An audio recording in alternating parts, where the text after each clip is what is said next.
क्योंकि आप देख रहे हैं हर एक बूथों पर पहले जिस दिन वोटिंग हुआ उस दिन तो हर एक बूथ को कैप्चर कर लिया गया। कैप्चर करने के बाद वहाँ पे वोटिंग को प्रभावित किया गया। जो है इनका कांग्रेसियों में तनिक भी बुद्धि नहीं है, सुबुद्धि भगवान इन्हें दे, यही मैं ईश्वर से कामना करती हूँ। वहाँ पे जो है मारपीट लड़ाई झगड़ा करके वहाँ के लोगों को जो है भय पैदा किया गया, जहाँ से लोग चले गए। ये तो ऐसा लग रहा है कि कैमरा में आने के लिए आपने वो किया और देश को बदनाम करने के लिए आपने वो समिट में ऐसा कृत्य किया। दिल्ली में कांग्रेस द्वारा हुए प्रोटेस्ट और कांग्रेस के जो यूथ प्रेसिडेंट हैं उनकी गिरफ्तारी पर लगातार सवाल उठ रहे हैं।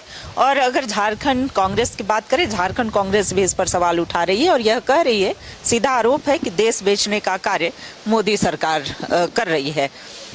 क्या मानती है मैम कि ये जो शर्टलेस प्रोटेस्ट हुआ ये कितना सही रहा और कितना देश हित में? देखिए, बेहद निंदनीय है ये घटना, क्योंकि हम अपने ही जो देश के जो हमारे रहने वाले लोग हैं उनमें तनिक भी जो है इनका कांग्रेसियों में तनिक भी बुद्धि नहीं है, सुबुद्धि भगवान इन्हें दे, यही मैं ईश्वर से कामना करती हूँ कि जब देश की बात आए तो हमें सभी को एक होना है। वहाँ पे विदेश से भी लोग आए हुए थे, सभी जगहों से लोग आए हुए थे वहाँ पे, और वहाँ पे आपका ये प्रदर्शन करना आपकी आज़ादी है, पर वो जगह भी उचित होनी चाहिए जहाँ पे आपको प्रदर्शन करना है। ये तो ऐसा लग रहा है कि कैमरा में आने के लिए आपने वो किया और देश को बदनाम करने के लिए आपने वो समिट में ऐसा कृत्य किया।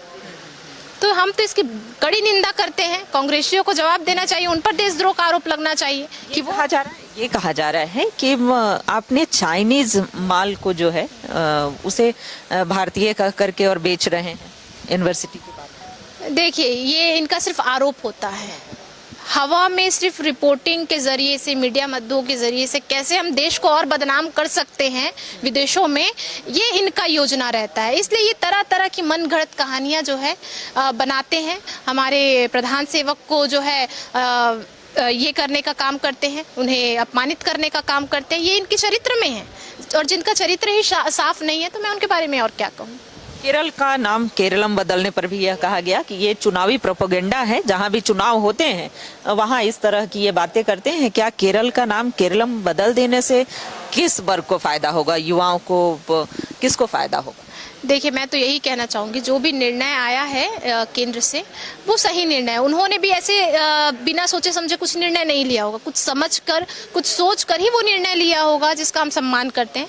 देखा जाएगा, अभी तो हुआ नहीं है, होगा तब देखा जाएगा। चलिए, आप बजट सेशन में आ रही हैं, पार्टिसिपेट भी कर रही हैं, क्या क्या मुद्दे यहाँ सदन के पटल पर आप रखने वाली हैं इस बार? देखिए, मैंने अपने पहले सेशन से ही, अभी ग्रीष्मकालीन के पहले सेशन से ही मैंने एक आंगनबाड़ी सेविका का मुद्दा उठाया था, मैंने पोषण सखी का भी मुद्दा उठाया। मैंने आज मेरा था मेरे क्षेत्र के मुद्दे को लेकर, जहाँ पे फ्लाईओवर बनना है।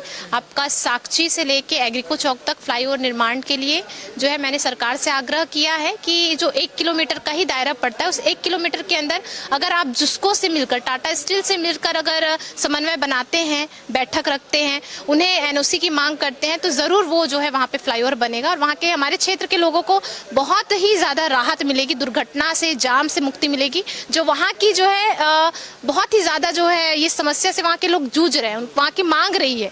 तो ये मैंने अभी आग्रह किया है, माननीय मंत्री जी ने, सुदेवी जी ने हमें आश्वासन दिया है कि वहाँ वो लेटर लिखेंगे जिसको को टाटा स्टील को और एनओसी की मांग करेंगे। निकाय चुनाव के परिणाम की उम्मीद क्या रखती हैं, क्योंकि जल्द ही परिणाम आने वाले हैं, तो परिणाम की क्या उम्मीद? देखिए, परिणाम तो बात की बात है, परिणाम से पहले जो कृत्य किए जा रहे हैं, जो साजिशें रची जा रही है कि परिणाम को कैसे अपने पक्ष में लाया जाए, वो चिंताजनक है। क्योंकि आप देख रहे हैं हर एक बूथों पर पहले जिस दिन वोटिंग हुआ उस दिन तो हर एक बूथ को कैप्चर कर लिया गया। कैप्चर करने के बाद वहाँ पे वोटिंग को प्रभावित किया गया। वहाँ पे जो है मारपीट लड़ाई झगड़ा करके वहाँ के लोगों को जो है भय पैदा किया गया, जहाँ से लोग चले गए, जो वोट के लिए वहाँ पे पहुँच नहीं पाए, पहुँचे जो थे वो भी वापस चले गए।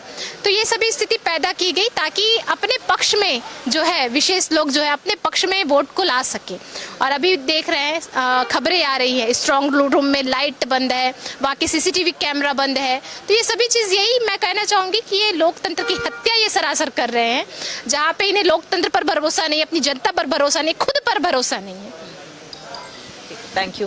तो धन्यवाद इनका। देखिए कई विषयों पर, चूंकि कांग्रेस के हो रहे प्रोटेस्ट पर भी इन्होंने सवाल उठाया। हालांकि नेता प्रतिपक्ष अगर की बात की जाए राहुल गांधी की, तो लगातार यह प्रश्न उठा रहे हैं कि आवाज को दबाने का प्रयास किया जा रहा है, देश को बेचने का प्रयास किया जा रहा है। तो ये हमारे साथ बात कर रही थी बीजेपी विधायक पूर्णिमा दास, और इन्होंने कहा कि सदन के पटल पर कई ऐसे विधानसभा क्षेत्र से संबंधित मुद्दे हैं जो ये रखेंगी, लेकिन जो निकाय चुनाव के परिणाम आएंगे वो संतोषजनक नहीं होने की आशंका जताई है। सहयोगी अभय के साथ रुचि शर्मा, न्यूज़ 11 भारत, रांची।